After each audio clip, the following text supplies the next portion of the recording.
Welcome, ladies and gentlemen, to the Volvo XC60 T5 all-wheel drive R-Design, a Volvo SUV with some sporting potential thanks to this all-wheel drive system with locking differentials, corner traction control and 254 horsepower. But is all of this enough to turn a almost 2,000 kilogram SUV into something which is fun on twisty corners? Well, I'm here today to find out.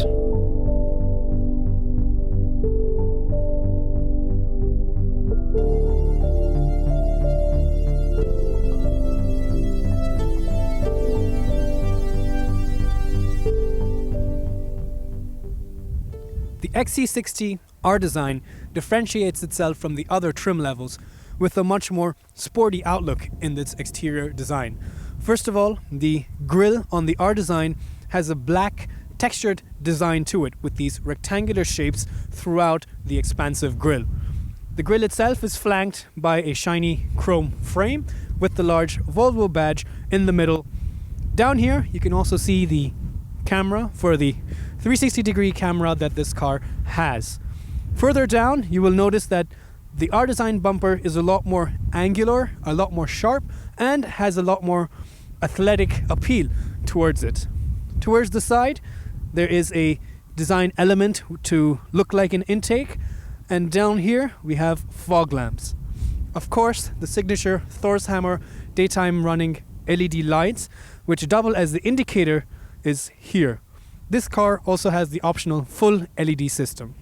As we go towards the side of the car, we have very sporty, darkened, blacked out, grey colored rims. These rims are 18 inches. Of course, we have different options as well.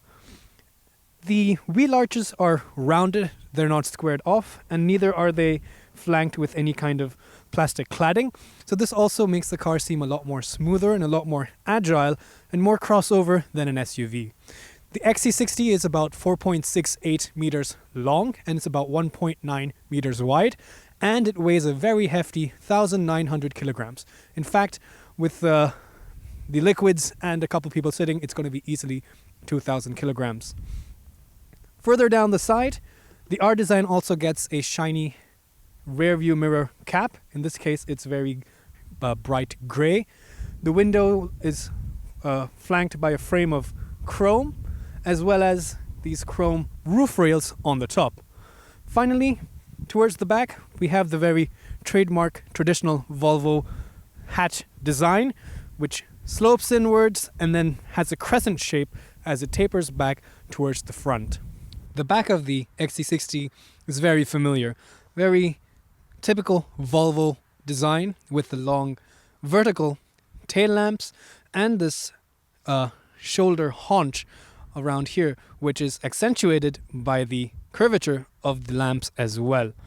Towards the center, we have a bulge at the bottom of the hatch, a spoiler on the top, the badges for this specific trim, the T5 for the engine, the R-Design, and the all-wheel drive badge. And over here we have the rear view camera and Volvo in very bold letters on the top. Finally, down here we have a sporty rear bumper, again specific for the R-Design, with a black glossy inlay towards the bottom and a diffuser, kind of a diffuser-like design at the bottom in blue. We have two tailpipes, and the truth is, well, there are tailpipes behind this. The outer casing is just purely cosmetic. So let me know, what do you guys think about this design? Also, if you want to check out the other trims of the XC60, make sure you go back on our channel and look for them.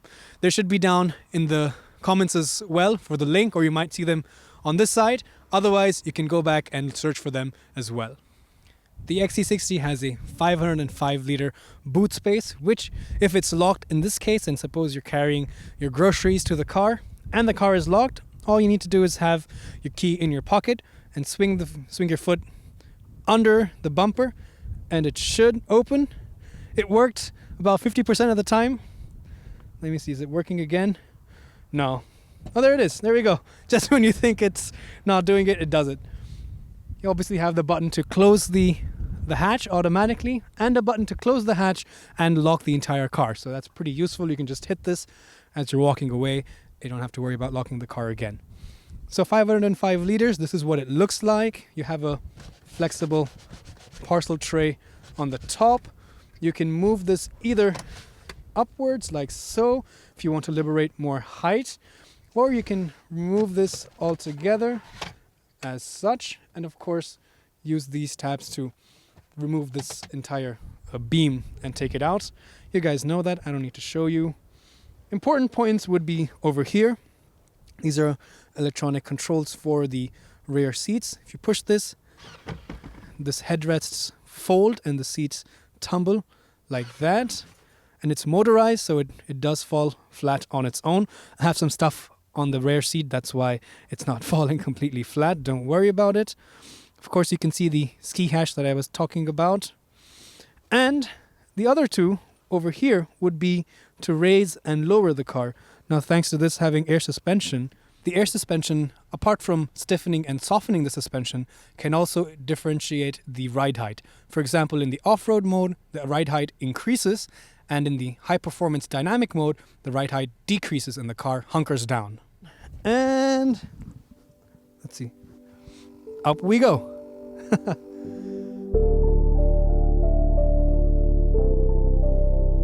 The interior of the XC60 R-Design tries to encapsulate the sporty personality of the SUV with an all-black interior, black dashboard, a sports steering wheel, sports seats, and even a black headliner. But is that enough to give you a true sense of performance inside?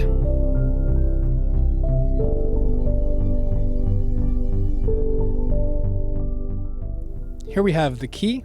This car has the keyless entry, so I don't need this anymore. I keep it back in my pocket. Come up to the sensor, touch it, and the door unlocks. I guess I have to hold it for a second. There we go. No, you have to be a little bit closer. But anyway, let's take a look at the door. Because of this R-Design and the upholstery chosen, it's a full black interior, including the door. But one thing I always like about Volvo is their material choices and quality and fit and finish. This material here is very soft and plush. There's a nice texture to it. Even down here, it's a very plush material. Down here as well. This is obviously padded. There's also a nice rubber finish to the inside of the door handle. Even materials down here are pretty soft, which is something that you can't say about a lot of cars these days. As we look inside, we have the R-Design emblem on the bottom. And while we're down here, we can take a look at the seat controls for adjusting the back and the base, as well as positioning the lumbar support. There's also a latch down here, which you can extend the under thigh support. And before I forget, over here you'll also see that the memory settings for the seats. But enough of that, let's hop inside. I also really like the air vents on Volvo cars. They're very large, and I really like the design of this dial in the middle and these two wings on the top and the bottom. Very elegant. As we look below that, there is a metal inlay with a texture on it, also very nice. Let's take a look at the instrument cluster. It's all digital in this case. We have a speedometer on the left and a tachometer on the right. There is a, when you have your navigation, the dials become smaller and you have your navigation map there as well. And if you look a little bit up higher, you will also see that there is a heads-up display. It might be flickering or it might not be that visible on the camera, but as usual, it's a heads-up display which gets projected onto the windshield and not a plexiglass plate in the front. So very nice. You can really position it quite high, so you never really had to take your eyes off the road. It also gives you commands for your exits in the navigation, as well as traffic sign recognition, your speed, collision alert, and even your adaptive cruise control and pilot assist. Now let's take a look at the steering wheel. It's very simple. I really like the design of Volvo steering wheels as well. And again, I think the whole Our design philosophy is it very nicely blends sporty personality with the elegant simplicity that is Volvo and Swedish design. Very circular steering wheel, but in this case it's all black and single color. Material here is perforated, again adds that sporty touch. We have paddle shifters on the back as well for the 8-speed Geartronic automatic transmission. These buttons are for the volume controls and skipping between tracks and mute. And even in terms of all of the functions on the dashboard, it's also very simplistic. You just have a very few menus over here, which doesn't work when you're in park. It works when you're driving. I'll show you guys that later. For your trip meter and to cancel navigation. Very easy to understand. Over here we have the buttons for your assistance systems to choose between adaptive cruise control, pilot assist, which is a combination of adaptive cruise control and lane keeping steering intervention, or a simple speed limiter as well. You can activate that, reset that. You can see the logos down here for these settings and the controls for that as well. As we divert our attention towards the center, this is where I think people get a little bit unhappy. Yes, it's one large touchscreen, as with the Volvos that we see usually. It is tilted ever so slightly towards the driver, so the angle is also very useful for that. But if you turn it off completely, you will notice that there's a lot of fingerprints that are that stay on the glossy surface. But on the whole, the system is a bit hit and miss, I would say. Certain things, like whenever you tap it, the screen flickers a little bit. I don't know if you guys can see on the camera, but whenever you touch the screen, it flickers a little bit, which I'm not so happy with. And when I was driving, I've been driving this car for a few days now, and when I was driving recently, the whole system, this screen as well as the dashboard, completely shut off in the middle of my driving on the highway and restarted twice back to back, so -2 points for that. While I'm speaking of bad things, the other thing which I don't like about this system is the climate control. So there are no buttons at all for the climate control. It's controlled via touchscreen over here. Since this has 4 zones for the climate control, you can control them, the front here, you can control the rear as well here, including the 2 rear seat heaters. You can even set up a there we go, let's turn the fan down so you can hear me. You can also have a parking climate and some timers for that. Anyway, back to this real quick. Let's swipe left, or rather swipe right. You have a lot of the settings for the car assistance systems, traction control, lane keeping assist. Now this is independent of the pilot assist, so you can just have lane keeping assist on all the time, or when you activate pilot assist, then the lane keeping assist and adaptive cruise control work in unison. Park assist, distance alert, cross traffic alert, automatic start stop. This has a button to fold the headrests in the back, a full 360-degree camera. You can also tap individual cameras to get a much better view, along with the guidelines and the parking sensors. So very useful that way. Let's see, how do I get out of this? Let's press this button. There we go. Camera. It also has a park in and park out function for parallel parking. So this, because of the steering intervention, there's a software which can maneuver the steering wheel, and with the sensors and the cameras that it has, help you parallel park. Controls for your heads-up display, blind spot monitoring, road sign information, speed sign assist, active bending lights. So these are also something that I found very useful when you're going on very twisty roads late at night in the dark. It's very useful to shine the light through the corner so you can see into the corner much better. And on the other side, we have some other functions for your sound. This has a nice Bauer Wilkins sound system. As you guys can see up here, there's one of the speakers in the center stack. I think these Bauer and Wilkins systems that we've also seen on other Volvos are very consistent, very nice. They have a good sound overall. You do have some interesting settings. You could change it to a studio sound, individual stage, concert hall, optimize the sound for the driver or all the seats, so on and so forth. And messages, car status, driver performance, and some pre-built apps. You can also have Wi-Fi, you can use Spotify, and all of these kinds of things. Of course, you can also pair your phone with Android Auto and Apple CarPlay. And finally, if you swipe from the top, you have more detailed settings for your car in terms of displays.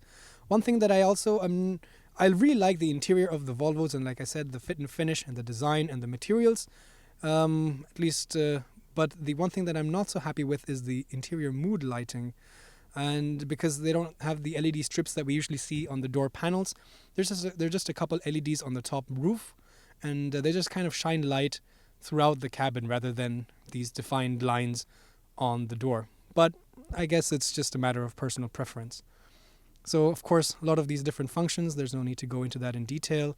So overall, it's nice to have everything in one place, except for the climate control. I really wish they would have simple buttons over here, because even to change the temperature, it requires so many different steps. You have to tap, turn it on, then you have to go tap here and individually tap to change the temperature. You want your seat heater, you want your steering wheel heater. It takes multiple actions, not just one action as you would have a button to toggle it on and off. It takes multiple taps. And even after a week of driving this car and using these heaters, I'm still not confident enough to do it without looking down and taking my eyes off the road. Apart from that, down here we have some other hotkey buttons for the defoggers, turning the mute on and off. Nice knurled finished volume control over here. Some more. There's some storage spaces over here. This is actually a nice metal finished slider, so reveals a very large center cubby hole with beverage holders, 12-volt power socket. This is the 8-speed Geartronic shifter, which also has manumatic control if you flick it to the left, as well as the paddle shifters, like I said. A start-stop button, which is more of a switch like this, which is really cool. Also has a nice knurled finish. Drive modes, which I'll get into when we're driving. By the way, this car has air suspension, so it's pretty interesting, and all-wheel drive as well. Electronic parking brake. And finally, before Jonas's arm gives way, he's been holding the camera non-stop, there's the center armrest with a CD player, some USB ports, and a place to keep other things. Okay. Up here we have the Volvo on-call assistance system button, as well as an SOS button, and the switch to control the very large double-pane panoramic sunroof. In these mini crossover compact SUVs, the back seat is just as important as the front seat, because these are always, or rather most likely, going to be used as family cars. First, the door on the back is not as large as the front door, which is expected. That's usually how these cars are. But the consistency in material selection and quality of fit and finish is also very good in the back seat. Soft plush materials over here. When I say soft, they're not incredibly squishy, but they have a nice, delicate feeling to it.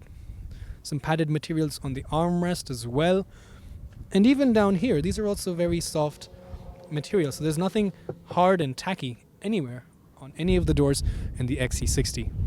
Let's hop inside. Getting inside is fairly easy because of the ride height being higher thanks to the SUV stance. The door, while it's tall, like I said, it's a bit narrow down here near the wheel arch, so you kind of have to put your legs in first and then stoop in, but it's not so bad. First impressions, it's very spacious. I'm 5'8" or 1.7 meters. This seat is set to my driving position. As you can see, because in an SUV you tend to ride a little bit higher, you want the seat a little bit higher, there's plenty of space to kick my feet under the front seat. Knee room, as you can tell, is ample. Headroom as well is very, very generous. Plus this large double pane panoramic sunroof also makes the cabin feel very bright and spacious. There's a lot of features back here as well.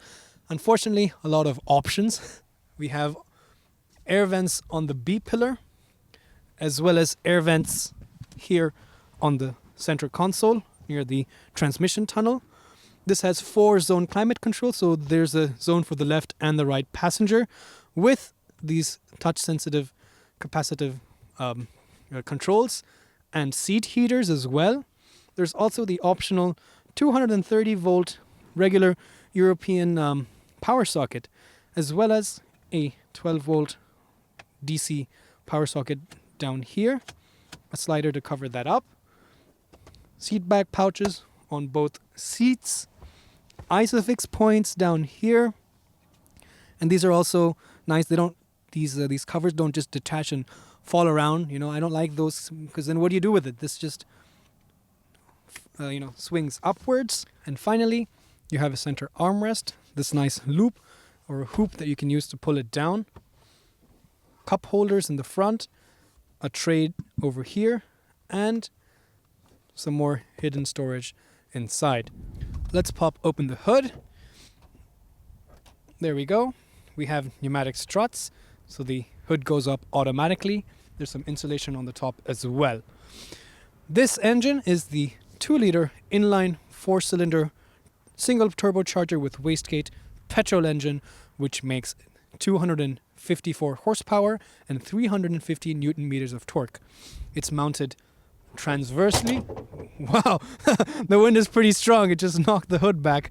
Anyway, the engine is mounted transversely, offset to the left-hand side of the engine bay, and it goes through a 8-speed automatic transmission through a Haldex-based all-wheel drive system. A Haldex-based all-wheel drive system is a electronic coupling which has a control unit at the rear axle.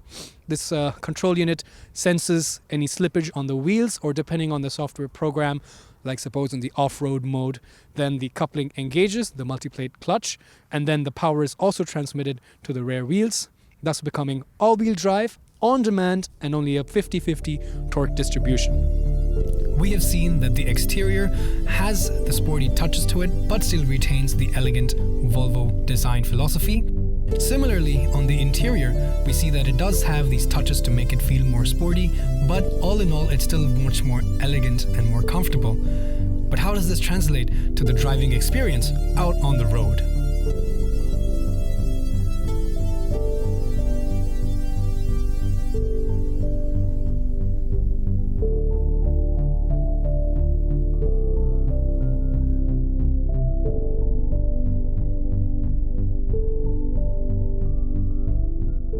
To test how much of the R-Design really means performance, let's start off our driving segment with some dynamic driving here in the wonderful countryside of Germany. So first things first, I'm going to put it from comfort to dynamic, which is the high performance setting.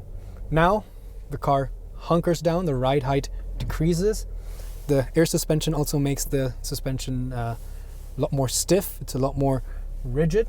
It helps balance the car around corners. The throttle response is heightened. In fact, it's really sharp in this setting as compared to the eco mode or the comfort mode. And I'll show you guys that a little bit later on. Steering wheel also becomes a lot more heavier as well. And the gearbox holds the gear for a higher time, so it lets you really rev up the engine and keep it in that power band of the engine.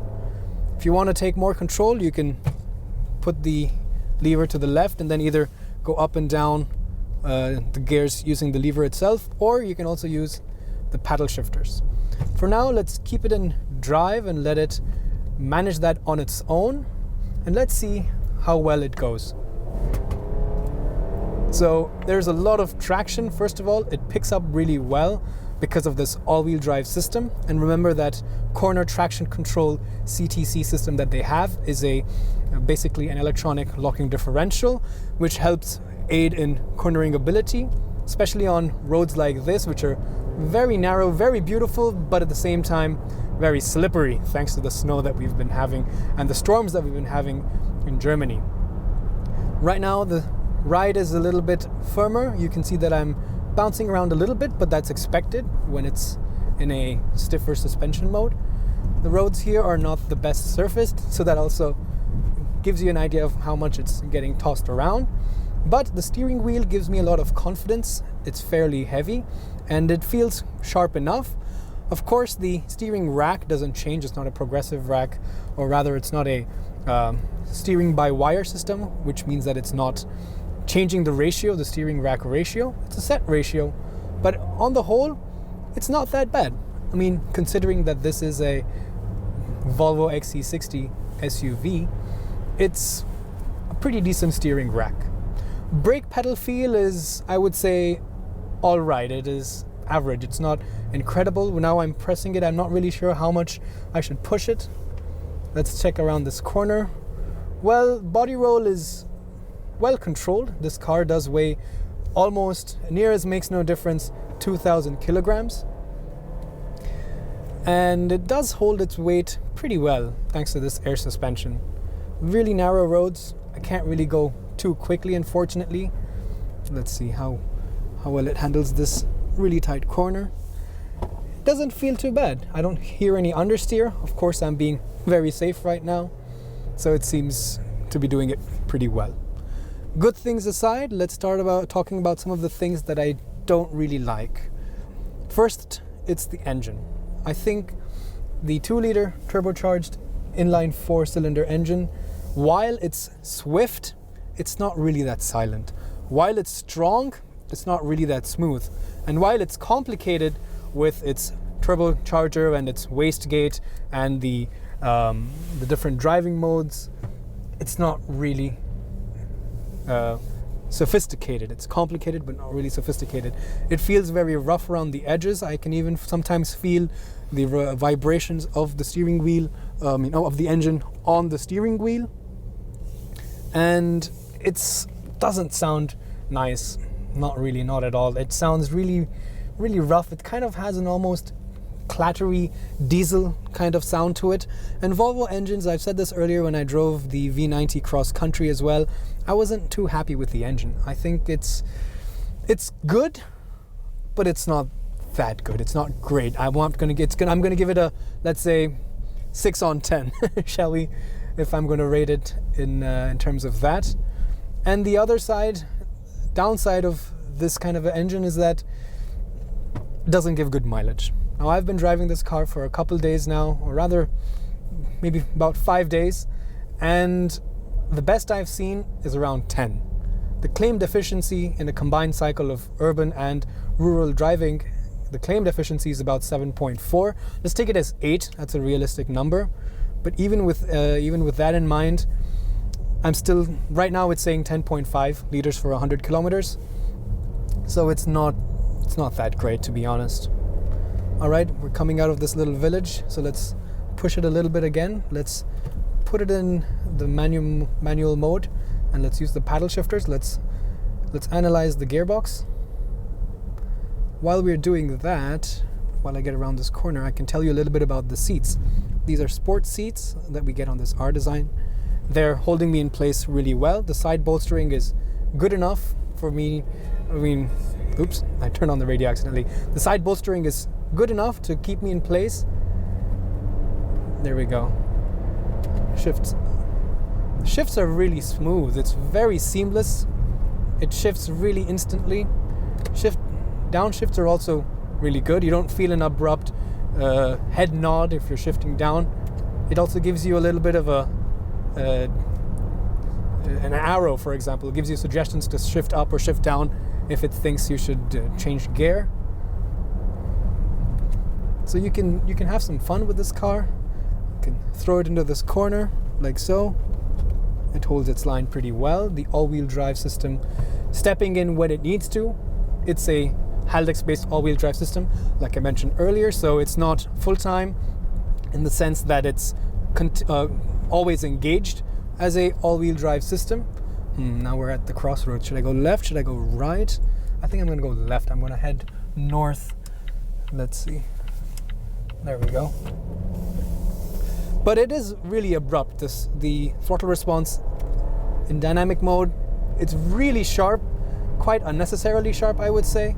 I mean, I can't really demonstrate this. I think Jonas feels it. If I tap on the gas pedal, it kind of springs forward. The plus point is it means that the engine has really great throttle response. The downside is I mean, when you would be really using it like this on winding country hilly roads, it's a bit unnerving because you're a bit afraid of, perhaps traffic coming in front of you, things like that. So let's just say I don't want this. I go back to comfort mode. Now the suspension raises itself. You can see a little symbol. I don't know if you guys caught that. There was a little symbol on the dashboard which had arrow pointing upwards, and the car, which shows me that the ride height is now increased. The suspension is becoming a lot smoother. Already I feel such a big difference in the suspension. It's a lot more comfortable. It glides over these rough surfaces really well. It does feel a little bit more roly-poly now around these really winding roads. It does kind of roll a lot more than it did in dynamic mode. That is expected, but the ride is really transformed. This air suspension really makes quite a big difference that way. We'll come to the eco mode and the off-road mode later on. But the truth is, I don't really have a place to test the off-road mode, so I might as well tell you guys about it. This is the mode which, of course, first of all, increases the ride height, the air suspension, to its maximum capacity, so you have plenty of ground clearance to get over rough surfaces. The engine start-stop function is disabled so that the engine is continuously running. The throttle response is also dulled a little bit so that you're able to control movement much more precisely. It's a lot more linear, especially useful when you're going over mud or rocks and you don't want to be really spinning the wheels up. It also makes the steering wheel really light so that it's very easy to make quick corrections. And most importantly, the all-wheel drive system is always engaged. It's engaged the whole time. And beyond 30 kilometers per hour, it disengages and just becomes front-wheel drive. But that being said, when the wheels do start slipping and the computer thinks that it does need to give you more power towards the back, then it does engage. So it's continuously, all-time, all-wheel drive, only up to 30 kilometers per hour. So that being said, I think it's time to take the car out on the highway, and then we'll test the eco mode and see if it becomes any better, and I can tell you what it does there. And we can also test the wind and noise insulation, which I can already tell you right now from my experience driving this car is also not really the best point. All right, now let's get out onto the highway. It's getting a bit dark, I do apologize for that. So we're gonna try to make the best of the remaining sunlight that we have today on our way back to Cologne. At this point, let us change our driving mode to eco, because that's obviously a lot more, makes more sense to use eco on the highway since you're just going to be maintaining a single speed and driving. Now the eco mode does several things. First of all, for example, it regulates the air conditioning system. So it might take a little bit longer for your climate control to reach the temperature that you want and that you have set, but it works a little bit more efficiently. So it saves a little bit of fuel there.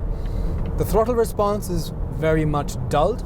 So here it really helps to regulate the way you pick up speed. It doesn't burn a lot of fuel to get you up to speed really quickly. And it's a lot more gradual, so it's smarter there as well. It shifts up to a higher gear as soon as it can so that you're always running the engine at a lower RPM. And for example, if I let go of the accelerator pedal right now, you can see a little symbol there, it says coasting. So the gearbox is disengaged and I'm just pretty much driving down in neutral. So as long as there is enough momentum, I can leave it be. And I'm going downhill now, so I'm not even losing any speed. But let's pick up a little bit more pace and let's try out the adaptive cruise control.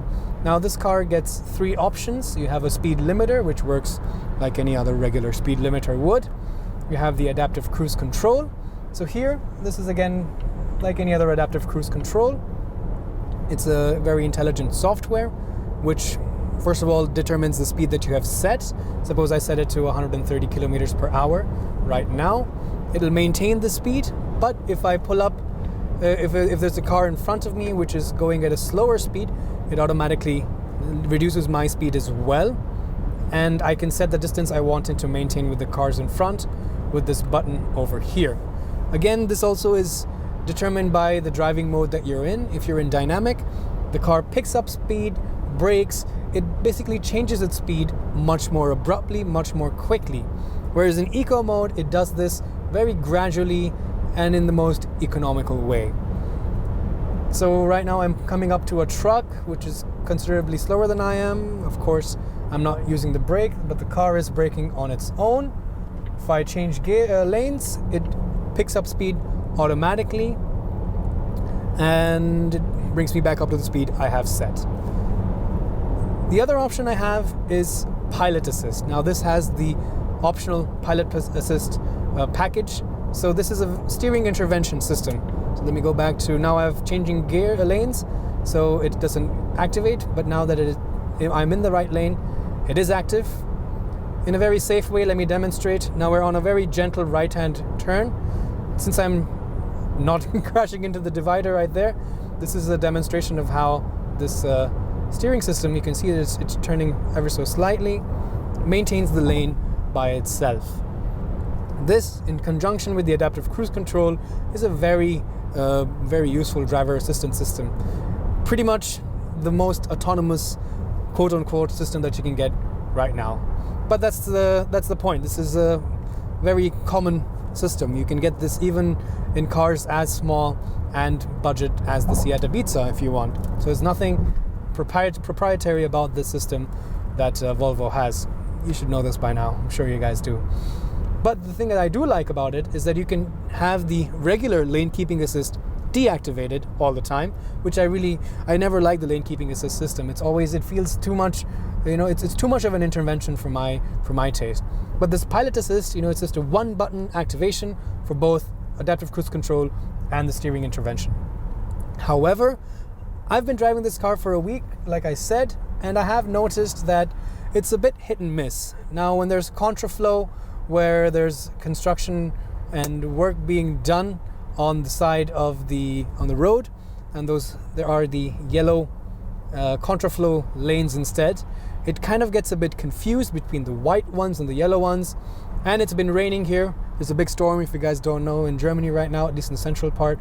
There's a lot of rain, it's very dark, and the puddles of water and the light shining on it, plus the contraflow and the red and the yellow. This is a bit too much for the system, I believe, because it didn't really keep me in line the way it's supposed to. It kind of got a bit confused and it didn't work that well. It would sometimes take me off on a different direction altogether, which is really not safe at all. But on the whole, it's not too bad. It took me a little bit of time to trust the system over the past few days to actually let it do its own thing. And now that I've been using it, I think it's not that bad. It's not as bad as I had initially hoped. Like right now, it is kind of going too close to that lane, but I have to kind of correct it. The steering is very rigid when the pilot assist is on. It's really hard to budge it. It's kind of fixed. A lot of other systems, like the Volkswagen systems or BMW systems, for example, they're very mild in the sense that when you want to turn it yourself, you can. It doesn't really feel any different. Whereas here, it feels like the steering is completely locked. As you guys can see, it doesn't budge. It's fixed on its own thing, has a mind of its own. Anyway, enough about that. The traffic sign recognition system is also very, very sharp. It works even at night, even when there's rain, and even when there's traffic on the sides. It'll catch it very quickly, even a glimpse of it, and it's always been correct and very accurate. Very useful in that case as well. I do like this digital instrument cluster as well, something we've seen in Volvo cars for quite a long time now anyway. Of course, with the GPS system in place, the navigation is shown in the middle of the screen alongside with the other two dials. You have a very simple menu, very minimalistic menu over here, which gives you your trip meter if you want to access your media settings, if you have a phone connected, as well as the navigation. But simple things like cancel guidance, unmute and repeat, so on and so forth. So it's not really a very detailed menu, which I like. I think having a simple system like this is good because you have a touch screen right here where you can handle all of those things. You have a heads-up display, so you don't really need too many things. On the highway, in eco mode, even though the suspension is lower, it's not become stiffer. So I would say the difference between eco mode and high performance, the dynamic mode, is while they're both hunkered down, one to increase stability and eco to increase the streamline aerodynamics and hence save fuel. In eco mode, the suspension is still very soft and compliant, whereas in a dynamic mode, even if it's lower, it's a lot more stiff. So it's very comfortable. It's very, it just glides over the undulations on the road. The air suspension is really nice that way. If I put it in normal mode, or rather comfort mode, it doesn't feel much different. It's still very comfortable. But on the whole, I do have one complaint in terms of highway driving, and that is noise. It should be a little bit quieter inside. I mean, the materials are so nice. It has a very elegant demeanor inside. You have the very the mood lighting. It's a very nice place to be. But like right now, I'm going at 140. You can hear a lot of wind noise. You can hear a lot of tire noise. It's not really that quiet. I think it should be a little bit better. Of course, if you perhaps have more padding on the roof, now we just have the panoramic sunroof, it might be a little bit better, but I think it should have been a little bit quieter. So that being said, I said I would let you guys know about the efficiency, the mileage. Unfortunately, it's still 10.5 liters for 100 kilometers. Hasn't really gone down below 10 ever in the past week, which is, I think, my biggest gripe with this car. The screen is very large and easy to read. The navigation is pretty good. You can either have it in a minimized section over here where you can still see which radio station you're listening to, for example, and what phone is connected, or you can maximize the screen. You can also have it oriented towards the direction of traveling, or north and south, and you can even have it in a 3D view. I personally like to have this north-south two-dimensional because you have a 3D view on the dashboard, plus you get your exit commands on the heads-up display. So it's pretty good here. Overall, the system works quite well, although I did notice that sometimes it does get confused when you have multiple exits and multiple lanes diverging and converging, etc. It doesn't really get it 100% right all the time, but it gives you the exit name, the city, the direction you're supposed to travel, and if there's a number associated with the exit, depending on the country and the region, it displays that as well. So even if there's two forks and it's showing only one, it'll have a exit number or name, so you can follow along with that. Apart from this, you can always go home with this button over here. But like I said earlier, the air conditioning system is something that I don't really like. It takes too many touches for me to change the temperature, and I've never been able to do it without taking my eyes off the road. And same with the seat heaters. There's way too many actions required to accomplish the same thing. I would have liked to have some buttons down here where I can do it without thinking. Just to give you guys a little bit more detailed look at the instrument cluster, you can see that in the normal mode we have a different color scheme. If I change it to a eco mode, it turns a little bit different. You can see the green and the symbol of the suspension being lowered. Over here you have your traffic sign, and now the pilot assist is there, and you can see that it's 130 kilometers. By the way, the pilot assist only works up to speeds of 130 kilometers. Beyond that, it's just an adaptive cruise control. It does not provide any steering intervention. Of course, this is the nighttime mode for the navigation in the map, three-dimensional view, exit command with the exit number that I need to follow. So it's pretty cool. Another thing I thought I'd just show you guys is the ambient light, which I told you that I didn't really like too much. So let me explain. You can see that there are ambient lights in the wells over here, down here in the footwells, things like that. But the color that you can select only comes out of, an LED light over here that you can see, and there's a couple more in the back. And I think that while this does look nice, but it just disperses light and scatters it just, haphazardly over the center console, and not really, I would have liked it. I think it would have been a little bit better if you had some golden hues or colored LED strips along the door or along the dash somewhere else. We thought we'd try something new here on Autogefühl, so we're going to introduce a new segment called Ask Jonas What He Thinks. So sitting behind me is Jonas, a cameraman. He's the producer. You could have seen him earlier. You would have seen him perhaps when we did that behind the scenes at a race weekend in Hockenheimring, plus perhaps during the T-Rock review. But anyway, another important thing about buying a car is how comfortable the back seat is. That's an important decision that a consumer would need to make. It's an important fact that he has to know. So we thought we'd put Jonas in the back seat and ask him some questions about how it is back there. So Jonas, how are you doing? Yeah, I'm doing quite fine. Okay, so first of all, how is the space back there? Now I'm 5'8" or 1.7 meters, like I said. Me sitting behind myself is not a big deal, but Jonas, how tall are you? I'm 1 meters 93 centimeters.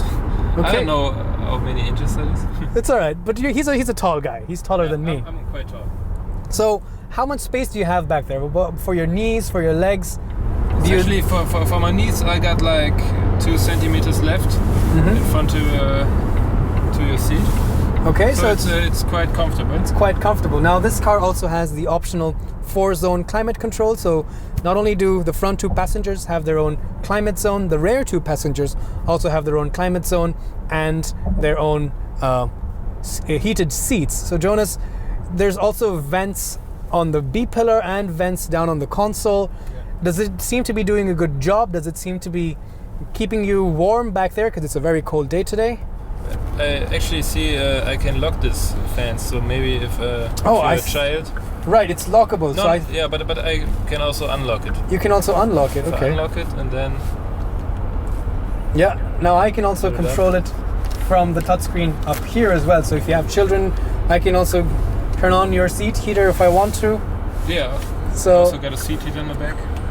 So I have control over here, which is useful, of course, when you have children and you want to set the settings by yourself. Yeah, it's doing a good job. I can position the fans quite well, and yeah, they're working quite nice. And finally, now this has the air suspension. I mean, I've been praising it for being a very good air suspension. It's comfortable, at least in the front. But how is it back there? Right now, we're on a very smooth part of the Autobahn, so it might not be the best place to test it. But what are your impressions on the suspension? I feel completely comfortable. I actually would rate it like 7 out of 10. 7 out of 10. That's maybe 8 out of 10. Wow, that's pretty good. I mean, Jonas has been in a lot more cars than I have. He is the cameraman, one of the cameramen for this team. As you guys know, we have Michelle, we have Thomas too, we have several others. So he's driven a lot of cars. So you would say, compared to all the other cars that you've been in, this is definitely a good, comfortable car. Yeah, definitely. It's much more room than I thought it would be. Actually, when we are shooting, we always change the position of the seat. So often you have to sit like this, but this was like very spontaneous. And I'm sitting here, and I'm sitting quite comfortable. And what about the seats? The seats themselves, especially in the front, have a lot of adjustments for under thigh support, lumbar support, reclining. Now the rear seats don't recline, but how do you think? Is the angle too far back, or is it too? For me, it's kind of straight. It would be a little bit more comfortable to lean back a little bit, but it's for a rear seat, it's actually quite comfortable. Quite comfortable, a little bit too straight. So if you guys are interested in this car and you want to check it out, and it's an important aspect for you to make sure the back seats are good, so keep it in mind, maybe to check the reclining angle of the back seat, and if you're okay with that.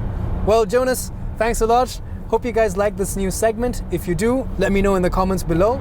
See you. So overall, the XC60 in this T5 R-Design trim variant has the luxury and the elegance and the quality that you expect from Volvo, and the features that you have come to know with in terms of safety and traction, things like that. But two places where I think it misses out is its engine, which is too rough and too noisy and really inefficient. It should be better. And in terms of cabin insulation. Apart from that, I think it's a good car. I'm interested to see what you guys think about it. Let me know, put it down in the comments below. The Volvo XC60 has always been a well-rounded package. It's elegant, it's comfortable, great features, and a very nice interior. The R-Design now adds a sporty touch to this as well. Although it might not be the most capable car on the racetrack, it still has enough performance to excite you. The engine, I think, is a little bit rough, like I mentioned while I was driving, and the mileage is not the best either, but overall, I think it does what you need it to do. The base price for the XC60 R-Design all-wheel drive starts at around 55,000 euros. And at this price, I think it's fairly reasonable. But if you have the adaptive air suspension, 4-zone climate control, upgraded seats, the park assist, the pilot assist, all of these features, just if you keep piling on top of them, it can go pretty bad. Like, for example, our test car with all the options that it has is almost 81,000 euros. And I think at this price, it's not really worth the money. But overall, it's a pretty good car. I liked it. What do you guys think? Let me know in the comments below.